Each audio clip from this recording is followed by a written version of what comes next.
शुरू करें। आइए प्रार्थना करें। सर्वशक्तिमान पिता ईश्वर, मेरे यहोवा, मेरे अदाली, मेरे खुदा,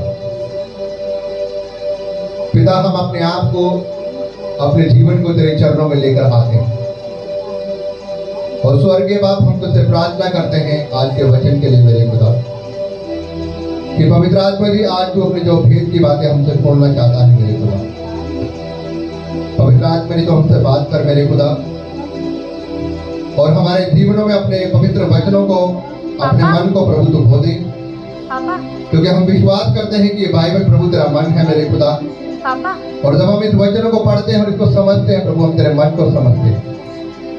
मेरे पवित्र आत्मा जी मैं तुझसे प्रार्थना करता हूँ आज तेरा वचन हमारे जीवनों में 100 गुना फल लेकर आए। और पवित्र आत्मा जी मैं प्रार्थना करता हूँ आज का ये वचन हमारे बंधनों को, हमारे श्रापों को तोड़े और हम इन वचनों के द्वारा आशीष को पाए।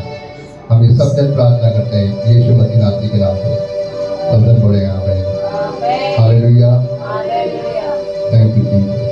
ओके, आइए मेरे साथ में अपनी बाइबल को खोलेंगे। हम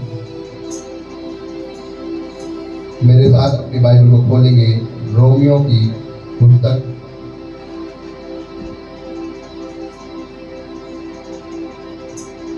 रोमियो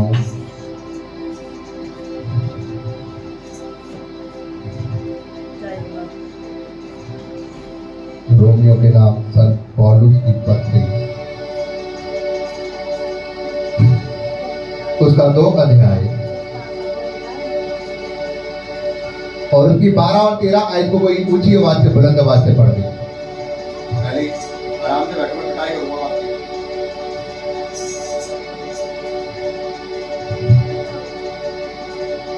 इसलिए जिन्होंने बिना व्यवस्था पाए पाप किया वे बिना व्यवस्था के नष्ट भी होंगे, और जिन्होंने व्यवस्था पाकर पाप किया उनका दंड व्यवस्था के अनुसार होगा। हालेलुया। क्योंकि परमेश्वर के यहाँ व्यवस्था के सुनने वाले धर्मी नहीं, पर व्यवस्था पर चलने वाले धर्मी ठहराए जाएंगे। Thank you Jesus. क्या कह रहा है परमेश्वर का वचन?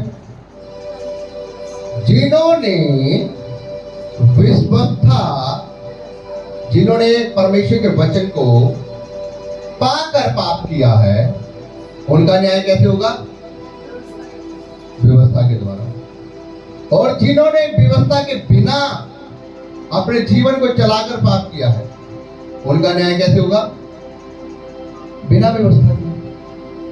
इसीलिए परमेश्वर का वचन यहां पर कह रहा है, जिन्होंने बिना व्यवस्था पाए पाप किया वह बिना व्यवस्था के नष्ट भी होंगे, और जिन्होंने व्यवस्था पाकर पाप किया है उनका दंड व्यवस्था के अनुसार होगा। हालेलुया। उनका दंड कैसे होगा? व्यवस्था के अनुसार होगा। क्योंकि जिस प्रकार से परमेश्वर ने व्यवस्था के अनुसार उनको दंड देने के लिए कहा है, उस प्रकार से परमेश्वर अपने कलाम के द्वारा, अपने वचन के द्वारा उनका साथ, उनका लेखा लेगा। हालेलुया। और लिखा, क्योंकि परमेश्वर के यहाँ व्यवस्था के सुनने वाले धर्मी नहीं, परंतु व्यवस्था पर। हालेलुया। क्या कह रहा है परमेश्वर का वचन? परमेश्वर के यहाँ व्यवस्था पर सुनने वाले नहीं, व्यवस्था पर। तो अब मैं आपसे पूछना चाहता हूँ, क्या हम व्यवस्था पे चलने वाले हैं, व्यवस्था को सुनने वाले हैं? हालेलुया। क्या हम व्यवस्था पे चलने वाले हैं? क्या हम परमेश्वर के वचन के अनुसार चल रहे हैं? क्या हम परमेश्वर की आज्ञा को सुनकर उसको अपने जीवन में लागू करते हैं, या खाली हम उनको सुनकर खाली अपने जीवन से बाहर निकाल देते हैं? हालेलुया। क्योंकि बाइबल में लिखा है, जो परमेश्वर के वचनों को सुनता है वो ऐसा मनुष्य होता है। कई लोग ऐसे होते हैं, वो वचनों को सुनते तो हैं, लेकिन वो थोड़ी देर बाद बाहर जाकर उस वचनों को अपने कानों से निकाल देते हैं, और वो उस मनुष्य के समान हो जाते हैं जो अपना सौभाग्य मुंह क्या करते हैं, दर्पण के अंदर देखते हैं, लेकिन फिर भूल जाते हैं कि मैं कैसा दिख रहा था। हालेलुया। इसीलिए परमेश्वर का वचन यहाँ पर कह रहा है कि परमेश्वर के धर्मी जन वो नहीं है जो परमेश्वर के वचनों को सुनकर अनसुना कर देते हैं, लेकिन परमेश्वर के धर्मी जन वो हैं जो उस वचनों को सुनकर अपने जीवन में बसाकर उसके अनुसार अपने जीवन को व्यतीत करते हैं। Hallelujah, hallelujah.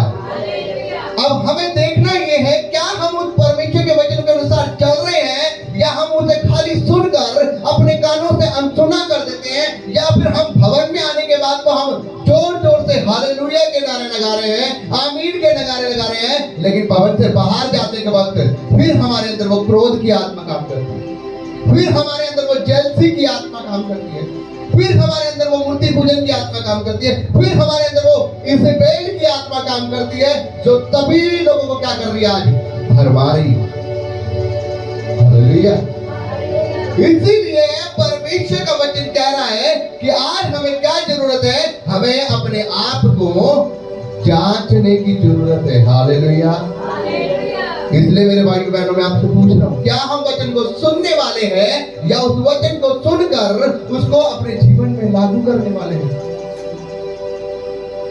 क्योंकि अगर हम खाली सुनकर ही उसको अपने जीवन से बस हम बोल रहे कि हाँ भाई आमीन हालेलुया, अगर हम बस खाली सुनने वाले हैं, तो मेरे भाइयों बहनों, बाइबल की जो पहली इससे उससे 12वीं आयत है, वो हमारे लिए, वो हमें कह रही है कि जिन्होंने व्यवस्था के बिना पाप किया है, क्योंकि हम वचन को सुनकर उसके बिना चल रहे हैं।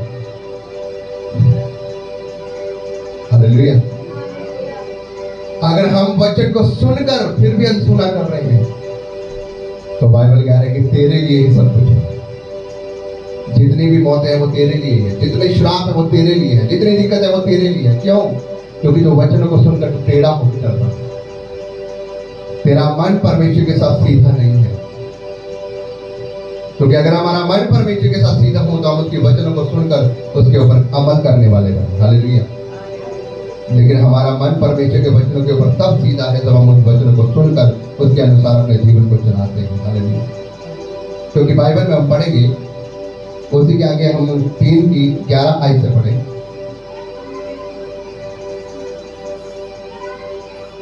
3 की 11 से पढ़ दे, ये सीधा सीधा। कोई समझदार नहीं, कोई परमेश्वर का खोजने वाला नहीं, सब भटक गए हैं, सब के सब निकम्मे बन गए हैं, कोई भलाई करने वाला नहीं, एक भी नहीं, उनका गला खुली हुई कब्र है, उन्होंने अपनी जीभों से छल किया है, उनके होठों में सौंपा गया विष है। यस, परमेश्वर का वचन कह रहा है, क्योंकि कोई धर्मी नहीं और एक भी धर्मी नहीं। हालेलुया। कोई धर्मी नहीं और एक भी धर्मी नहीं है दुनिया में, सिवाय एक को छोड़कर, और वो कौन है? परमेश्वर, प्रभु यीशु मसीह। क्योंकि लिखा वो कुंवारी के द्वारा जन्मा गया। हम सब पाप के द्वारा जन्मे हैं, हम सब पापी हैं। जब बच्चा पैदा होता है वो पाप के द्वारा पैदा होता है, वो पाप में ही जन्म लेता है। परमेश्वर प्रभु यीशु मसीह कुंवारी के द्वारा जन्मा, इसलिए वो पाप से नहीं जन्मा, वो परमेश्वर की सामर्थ से जन्मा। और यहां पर लिखा है कोई धर्मी नहीं, एक भी धर्मी नहीं। लिखा है कोई समझदार नहीं, एक भी समझदार नहीं, कोई परमेश्वर का खोजने वाला नहीं। आज सब के सब क्या है? अपने कामों में लगे। आज सब के सब व्यवस्था को छोड़कर, व्यवस्था के ऊपर मन ना लगाकर अपने कामों में लगे पड़े हैं। उनको इससे कोई मतलब नहीं कि व्यवस्था क्या कह रहा है, परमेश्वर का कलाम क्या कह रहा है, वो मेरे बारे में मुझे क्या ताड़ना दे रहा है। उनको इससे कोई मतलब नहीं कि खुदावन के कलाम में लिखा हुआ है कि तू अपने दूसरे की निंदा ना कर। उनको इससे कोई मतलब नहीं कि उसके कलाम में लिखा हुआ है कि तू अपने पड़ोसी से जेलसी ना कर। लोगों को कोई मतलब नहीं। उनको इससे कोई मतलब नहीं कि खुदा के कलाम में लिखा हुआ है तू मूर्ति पूजन ना कर, तू लालच ना कर, तू चोरी ना कर, तू व्यभिचार ना कर, तू पाप ना कर, तो दूसरे की वाइफ के ऊपर गंदी नजरों से ना देख, तू ऐसे अश्लील फोटो, ऐसी वीडियोस ना देख जिससे पाप उत्पन्न होता है। हालेलुया।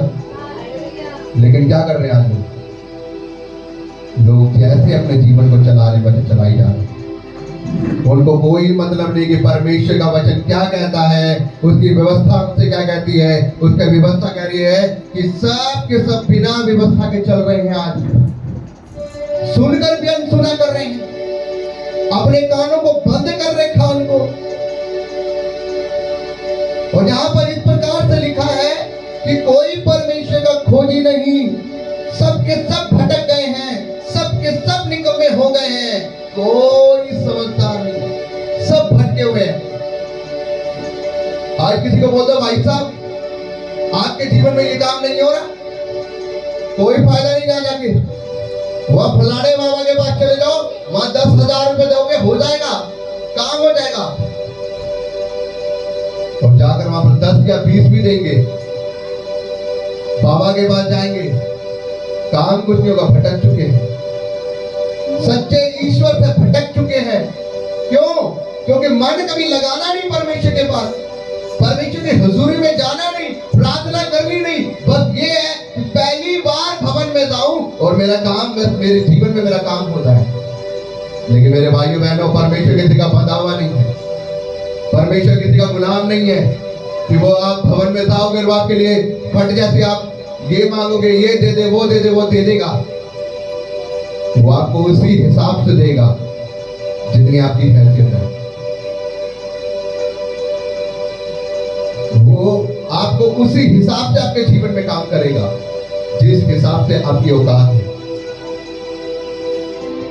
क्योंकि उसको एक के बारे में नहीं सोचना होता, उसको पूरी दुनिया के बारे में सोचना होता है। और उसको पता है कि अगर मैं इस व्यक्ति को इतना दूंगा तो ये इतना ही संभाल सकता है, जिससे फालतू दूंगा तो ये बिखेर देगा। ये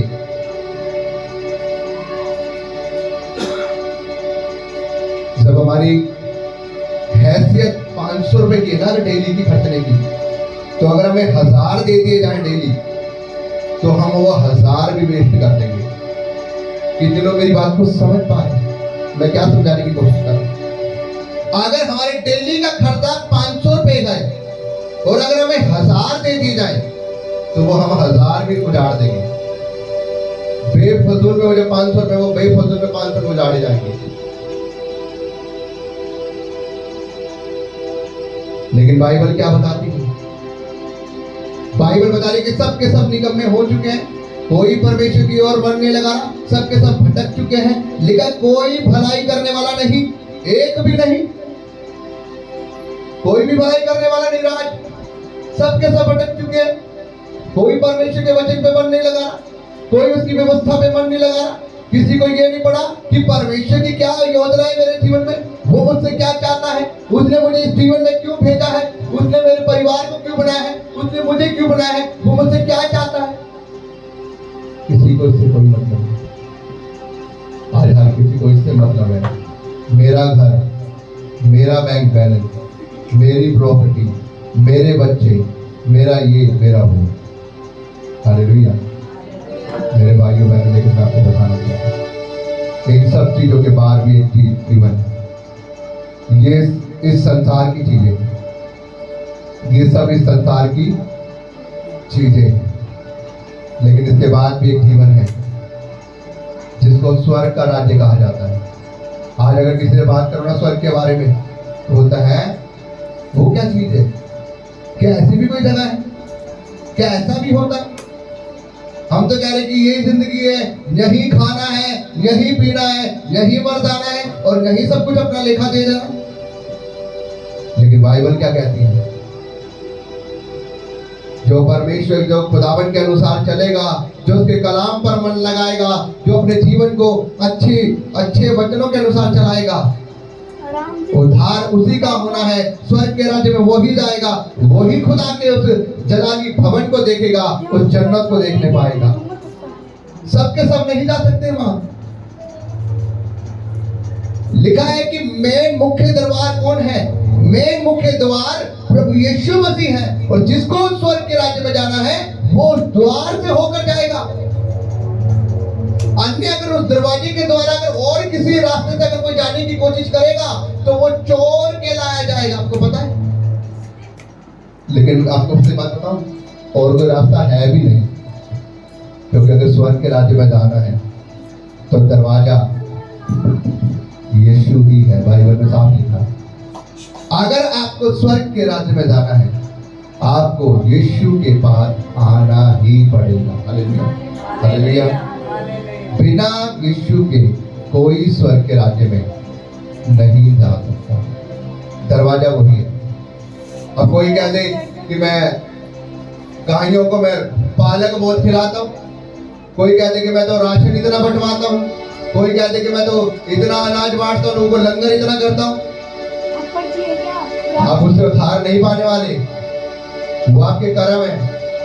और मैंने आपको पहले बता दिया, कर्मा इस चीज में आपको सपोर्ट नहीं करता कि आप स्वर्ग के राज्य में चले जाओगे। हालेलुया। कर्मा इस चीज को सपोर्ट नहीं करता कि आप स्वर्ग के राज्य में चले जाओगे। बहुतों को ये वहम है कि मैं तो कर्म कर रहा हूँ, मैं तो कर्मा कर रहा हूँ, स्वर्ग का राज्य मेरा ही। भाई साहब, आप गलत हो। अब आप भलाई के काम करते रहोगे, आप कहोगे कि मैं खाना भी खिला रहा हूँ, राशन भी बांट रहा हूँ, ये भी कर रहा हूँ, वो कर रहा हूँ, और आप वहां पर दूसरे बंदे का नुकसान कर रहे हो। क्या आप उधार पा लोगे? आप भलाई कर रहे हो, लोगों के साथ राशन बांट रहे हो, खाना बांट रहे हो, सब कुछ कर रहे हो, लेकिन आप दूसरे की वाइफ के साथ गलत काम कर रहे हो। क्या आप स्वर्ग के राज्य में पालोगे? आप सब कुछ भलाई कर रहे हो और आप झूठ बोल बोल के दुनिया के साथ अफेयर कर रहे हो। क्या आप स्वर्ग के राज्य में जाते हो? मेरे भाइयों बहनों, परमेश्वर का वचन कहता है, अगर परमेश्वर की 10 आज्ञा है, अगर उनमें से हम 9 मान रहे और अगर हमने एक भी तोड़ी, तो भी हम क्या है? पापी। चोरी चाहे 100 रुपए की हो, चाहे चोरी चाहे 1 रुपए की हो, चोरी चोरी है। हालेलुया। इसलिए परमेश्वर का वचन यहाँ पर कह रहा है, कोई भलाई करने वाला नहीं, उनका गला खुली हुई कब्र है। हालेलुया। उनका गला खुली हुई कब्र है, उन्होंने अपनी जीभ से छल किया है। अब क्या है उनका गला खुली हुई कब्र? उनके मुंह से हमेशा बुराई निकलती है, दूसरों के लिए ताड़ना निकलती है, दूसरों के लिए श्राप निकलते हैं, दूसरों के लिए गालियां निकलती है, दूसरों के लिए चुगली निकलती है, दूसरों के लिए निंदा निकलती है, दूसरों के लिए बुराइयां करने में हमेशा वो तेजित रहते हैं। उनका मुंह कभी भी दूसरों के लिए ब्लेसिंग नहीं मानता, उनका मुंह कभी भी दूसरों के लिए आशीषित भरी बातें नहीं बोलता। वो जब भी बोलते हैं अपने मुंह से ऐसे वर्ड बोलते हैं कि दूसरे के दिल को वो लगते हैं, और दूसरा क्या होता है? उनके वर्डों से छल्ली होता है। आपको पता है बाइबल में लिखा है, मनुष्य केवल तू किसी की हत्या ना करना। क्या लिखा है? तू किसी की हत्या ना करना। अब आपको क्या लगता है कि हत्या सिर्फ चाकू मारने से मरता है इंसान? आपकी बातों से भी मरता है इंसान। जब आपने किसी को ऐसे वर्ड बोले, कठोर वर्ड बोले, और उस बंदे के वो दिल पे वार करे और वो बंदा टूट जाए अंदर से, आपने क्या किया? आपने उसकी हत्या की। क्योंकि आपके वजह से उस बंदे का दिल टूटा, आपके वजह से वो बंदा डिप्रेशन में गया, आपकी बातों की वजह से वो बंदा टूटा है।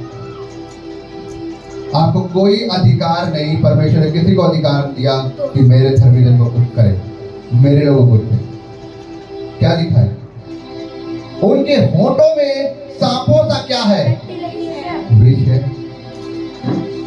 वो अपने होठों से सांपों का विष फेंकते, ऐसी चुपड़ी चुपड़ी बातें बोलेंगे, वो ऐसे ऐसे वर्ड बोलेंगे, उनको दिखाएंगे वो कि मैं धर्मी जन हूं, लेकिन उनके अंदर से उनके हिसाब के साथ उनका उल्टा हो। उसकी 19 और 20 आयत को पढ़ेंगे। हम जानते हैं कि व्यवस्था जो कहती है उन्हीं से कहती है, तो व्यवस्था के अधीन है, इसीलिए कि हर एक बंद किया जाए और सारा संसार परमेश्वर के दंड के योग्य ठहरे। हालेलुया। हालेलुया। परमेश्वर का वचन कह रहा है, हम जानते हैं कि व्यवस्था जो कहती है वो किन से कहती है? उन्हीं से कहती है कि जो व्यवस्था के अनुसार चलने वाले हैं, जो व्यवस्था के वचनों के अनुसार अपने आप को जीवन को चलाते हैं। व्यवस्था हमेशा किन से बात करती है? उन्हीं से बात करती है। अगर आप परमेश्वर के वचनों को मान रहे हो तो वो आपसे बातें कर रही है, वो उनसे बात नहीं कर रही कि जो वचनों को सुनकर अपने मुंह को, वो उनसे बात क्यों करेगी? अगर आप किसी को बुला रहे हो, हेलो भाई साहब आप ऐसा ना करना, परमेश्वर के पास जाना, अगर ये वचन वचनों को सुन रही है तो व्यवस्था इससे बात, लेकिन अगर ये परमेश्वर के वचन को देख के पहले मुंह फेर दे, क्या परमेश्वर बात करेगा? हालेलुया। इसलिए परमेश्वर का वचन कह रहा है व्यवस्था उनसे ही बात करती है जो उसके वचनों के अनुसार चलना जानते हैं, जो उसके वचनों का आदर नहीं करते, उसके वचनों को फॉलो नहीं करते, उसके अनुसार अपने जीवन को चलाना पसंद नहीं करते। व्यवस्था उनसे बात नहीं करती, क्योंकि व्यवस्था फिर उनका सीधा न्याय करती है। Hallelujah, hallelujah. फिर व्यवस्था उनका सीधा न्याय करेगी। अगर पुराने टाइम का यहोवा होता ना, हैंड टू हैंड किस तरह बैठता था, हैंड टू हैंड। दाऊद संदूक लेके जा रहा था, परमेश्वर ने हमेशा आगे दे रखी है कि मेरा जब संदूक उठाया जाएगा तो 4 लोग उठाएंगे उसे अपने कांधों पर। लेकिन क्या किया दाऊद ने? कोई नहीं, नई रेडी लगाई है, लेके जा रहे हैं संदूक को, नाचते हुए गाते हुए जा रहे हैं।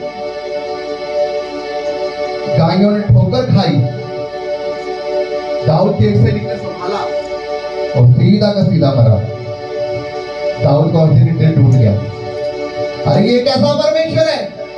अरे हम तो इसके संदूक को लेके जा रहे हैं, लेकिन इसने सीधा बंदे को मार दिया, वो भी उसका संदूक गिरने वाला तो उसने संभाला है। उसने इसलिए नहीं माना कि उसने उसके संदूक को संभाला, उसने इसलिए माना है क्योंकि उन्होंने उसकी व्यवस्था का पालन नहीं किया। हालेलुया। क्योंकि परमेश्वर के वचनों का कहने का मतलब है उसकी व्यवस्था को मानना है तो मानना है। जब उसने कहा है कि मेरा संदूक जब भी ले जाया जाएगा वो 4 याजक लेके जाएंगे, तो फिर तू क्यों रेडी के ऊपर से लेकर जा रहा है उसको? भाई गलती किसकी है? परमेश्वर की गलती है जब उसने तुम्हें आज्ञा दे रखी है, या तुम्हारी गलती है कि तुम अपनी मनमानी करके उसको नए रेडी के ऊपर लेके जा रहे हो? परमेश्वर ने कहा है तू जब भी अपने आप को परमेश्वर के भवन में लेकर जाए तू पवित्र होकर जाना। तो परमेश्वर ने ये नहीं कहा कि जब तू मेरे तंबू में आएगा तो पवित्र होकर आना या ऐसे ही घुसाना। क्योंकि बाइबल बताती जब परमेश्वर के तंबू में कोई जाता रहा, अंदर वो ही व्यक्ति जा पाता रहा जो परमेश्वर के व्यवस्था के अनुसार चलता था। अंदर याजक ही जा पाता रहा, बाकी सब लोग बाहर ही वेट करते थे। हालेलुया। मेरे भाइयों बहनों, परमेश्वर हमसे बात करते, वो कहते हैं कि मेरी व्यवस्था उन्हीं भी लोगों से बात कर रही है जो उसके अनुसार चलने वाले हैं, सबके लिए नहीं है। मैंने कल आपको बताया था, लिखा कि हे प्रभु तू मेरे बेटे को चंगा कर। और परमेश्वर ने बोला, प्रभु यीशु मसीह ने, कि बालकों की रोटी कुत्तों को ना दी जाए। लेकिन उस औरत का विश्वास देखो, पिता कुत्ते भी तो चूर चार खा के जीवित रहते हैं। परमेश्वर का तेरा विश्वास बड़ा है, क्या तेरा बेटा चंगा हो चुका? हालेलुया। इसका मतलब ये है कि जो वचन है ये हर किसी के लिए परमेश्वर कह रहा है कि जो उसका आदर करेगा वो उसी के जीवन में जाएगा, जो उसका आदर नहीं करेगा वो उसके योग्य नहीं है। इसलिए परमेश्वर ने कहा तुझे मोती सूरों के आगे मत फेंको, कहीं ऐसा ना हो कि वो पलट कर फाड़ डाले। अब मैं किसी को जानबूझकर सुनाता रहूंगा, भाई साहब चलो ना चलो ना चलो ना, तो फिर वो तो गलत है ना, वो तो वचन की तोहनी है। बाइबल में लिखा, जब मैं कल वचन को पढ़ रहा था, पौलुस और बरनबास वचन को सुनाने के लिए जाते हैं और लोग वहां पर अन्य जाति लोग यहूदी लोग ढा करते हैं और उनके वचनों को नहीं सुनने देते लोगों को। लेकिन अन्य जाति लोग क्या करती है, वचनों को सुनते और विश्वास करते हैं। और पौलुस और बरनबास साहब कहते हैं कि ये वचन जरूरी था पहले तुम लोगों के पास आता, लेकिन तुम्हारे अविश्वास के कारण अब ये अन्य जातियों के पास जाता है, ये तुम्हारे पास नहीं आता।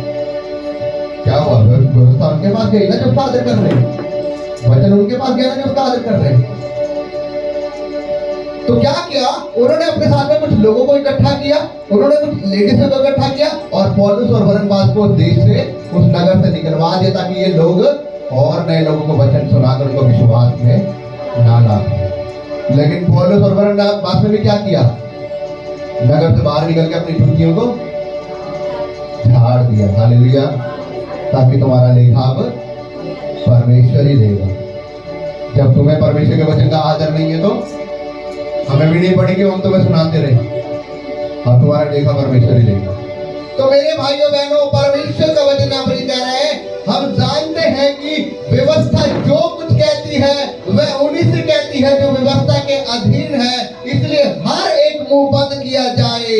संसार, सारा संसार परमेश्वर के दंड के योग्य ठहरे। हालेलुया। हर एक मुंह बंद किया जाए, हर वो मुंह बंद किया जाए जो परमेश्वर के वचन के अनुसार नहीं चलता, वो हर एक को बंद किया जाएगा। वो सब लोग झुकाए जाएंगे, क्योंकि व्यवस्था के कामों से कोई प्राणी उसके सामने क्या नहीं ठहरता, धर्मी नहीं ठहरता। क्योंकि व्यवस्था के कामों से कोई प्राणी उसके सामने धर्मी नहीं ठहरता। इसका मतलब ये है कि अगर व्यवस्था के अनुसार अगर हमें नापना जाए ना, अगर हमें नापा जाए हम सबों को, तो हमें से कोई भी धर्मी नहीं ठहरेगा। मैं आपको बता दूं, हम सब के सब क्या है, भटके हुए हैं। हम सब के सब परमेश्वर के वचन के अनुसार चलते नहीं है। कोई किसी चीज में गलती कर रहा है, कोई किसी चीज में गलती कर रहा है, कोई वहां गलती कर रहा है, कोई झूठ बोल रहा है, कोई चुगली कर रहा है, कोई कुछ कर रहा है। हालेलुया। हम व्यवस्था के अनुसार पूरे कंप्लीट नहीं चल रहे, लेकिन ये उसका फजल है, ये उसका दया है, ये उसकी अनुग्रह है कि वो हमें क्या करता है, हमें माफ करता है। क्योंकि उसके वचन में साफ लिखा है कि मेरा धर्मी जन अगर 7 बार गिरे तो भी उसको खड़ा करने वाला उसका परमेश्वर यहोवा है। Hallelujah, hallelujah. ये उसकी दया है मेरे भाई, ये उसका प्रेम है कि वो हम पर दया करता है। क्योंकि हम अगर चेक किए जाए ना, तो हम में से एक भी धर्मी नहीं। इसलिए लिखा कोई धर्मी नहीं, एक भी धर्मी नहीं। इसलिए कि व्यवस्था के द्वारा पाप की पहचान होती है। व्यवस्था के द्वारा क्या होती है, पाप की पहचान। अगर आपको चेक करना है ना, तो आज आपके सामने व्यवस्था बोल दो, चुगली करना पाप है। क्या आप चुगली करते हो? क्या आप झूठ बोलते हो? हाँ, अभी पहचान हो जाएगी हैंड टू हैंड। क्या मूर्ति पूजन करते, कोई ना कोई करता ही नहीं, निकल जाएगी पहचान। अभी कभी हैंड टू हैंड पहचान हो जाएगी। इसलिए परमेश्वर वचन कह रहे कि व्यवस्था के द्वारा पहचान होती है। अगर चेक कर लिया जाए तो मैं बता रहा हूं, कोई धर्मी नहीं निकलेगा, कोई नहीं, सबके सब पाप। इसलिए परमेश्वर का वचन कह रहा है कि हमें क्या करना है, उसके अनुसार करना। हालेलुया। इसलिए परमेश्वर की बार भी आज कह रही है, इसलिए जिन्होंने बिना व्यवस्था के पाप किया उनका न्याय कैसे किया जाएगा, बिना व्यवस्था। अब हमें ये देखना है, हमें चेक करना है, क्या हम व्यवस्था के अनुसार चल रहे हैं, क्या हम उसके कलाम के अनुसार चल रहे हैं, क्या हम कोशिश कर पा रहे हैं। हमें पता है कि परमेश्वर की 10 आज्ञा है, हम 10 की 10 पे खड़े होकर नहीं चल पाएंगे, लेकिन हम उससे मांगते कि प्रभु तेरा अनुग्रह मेरे लिए बहुत है। प्रभु अगर तू मेरे साथ है तो प्रभु मैं कोशिश कर सकता हूँ। Hallelujah, hallelujah. क्योंकि हमको पता है, बाइबल में साफ लिखा है, मनुष्य तो ये नहीं हो सकता, लेकिन परमेश्वर के द्वारा सब कुछ हो सकता है। Hallelujah, hallelujah. हमसे नहीं हो पाएगा, हम नहीं चल पाएंगे इसके द्वारा, हम इसके द्वारा नहीं चल पाएंगे। लेकिन जब हम मुझसे मांगेंगे ना, पिता हम कमजोर हैं, हम नहीं चल पा रहे तेरी व्यवस्था के अनुसार, पिता तू हमें गाइड कर, तू हमें मदद कर। पिता मैं कमजोर हूँ, मैं आपको बताना चाहता हूँ मेरे भाई, पिता हम पर दया करेगा और वो हमें शामिल करेगा। हालेलुया। एक आयत और 2 के ऊपर 5 को पढ़ दें।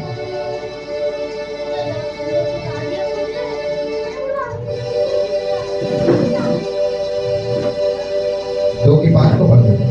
और तू अपनी कठोरता और हठीले मन के कारण उसके क्रोध के दिन के लिए, जिसमें परमेश्वर का सच्चा न्याय प्रकट होगा, अपने लिए क्रोध थमा रहा है। Hallelujah, hallelujah.